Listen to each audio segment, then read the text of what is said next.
తండ్రి అంట కుమారు దగ్గర కన్నీరు కార్చి నేను నిన్ను కాపాడుకుంటానని. జడ్జి ఇంటికి వెళ్ళి సెక్షన్స్ అన్నీ తిరిగేసి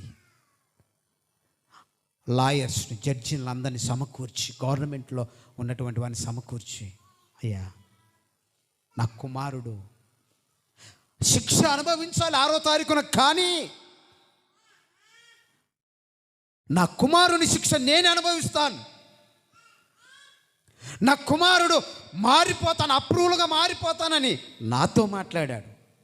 నాకు ఇన్ని బిరుదులు ఇచ్చారే, సత్యవంతుడు, అది ఇది అని అనేకమైన బిరుదులు నాకు ఇచ్చారే, నా కుమారుడు మారుతాను, ఒక అవకాశం అని అడుగుతున్నాడు.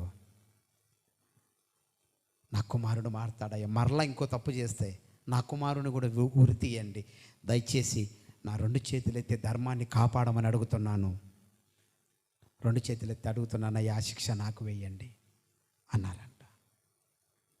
అందరు సీలేశారు, అయిపోయింది. కుమారుణ్ణి రిలీజ్ చేశారు, తండ్రిని తీసుకుని వెళ్ళి జైల్లో పెట్టారు.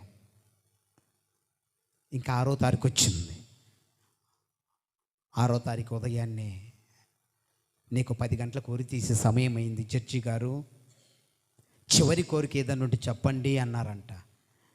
జడ్జి గారు ఒక మాట అడిగారంట, అయ్యా నాకే చివరి కోరిక లేదు, కానీ ఒకే ఒక కోరిక ఉంది. నా కొడుకును నా ముందు నిలవబెట్టి, నా కొడుకు ముందు నన్ను ఉరి తీస్తే వాడు చూడాలి. హల్లెలూయా, వాడు చూడాలయ్యా, ఇదే నా చివరి కోరిక అన్నారు. దేవుని బిడ్డలారా, కుమారుని తీసుకొని వచ్చారు, ఎదురుగా నిలవబెట్టారు. ఈ జడ్జిని ఎక్కించి మూత మూసేశారు, నల్లటి గుడ్డ వేసి లాగేశారు. జడ్జి గిల తనకలాడుతున్నాడంట ఆ పక్కకి ఈ పక్కకు. కుమారుడు కళ్ళ ముందే జడ్జి విలవిలలాడి చచ్చిపోయాడు. దేవుని బిడ్డలారా, వెంటనే తన కుమారుని హృదయంలో పశ్చాత్తాపం కలిగిందంట. నేను చేసిన పాపాలను బట్టే కదా నా తండ్రి మరణము పొందాడు.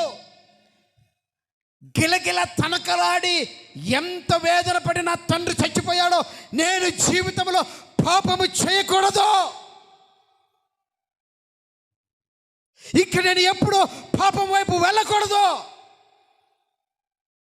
యెహోవా తండ్రి అనుకున్నాడంట, ఏమని తెలుసా, నా ప్రజలను ఒకప్పుడు బాధ పెట్టి ప్రచండ వర్షాన్ని కురిపించి మరణ పాలు చేశా,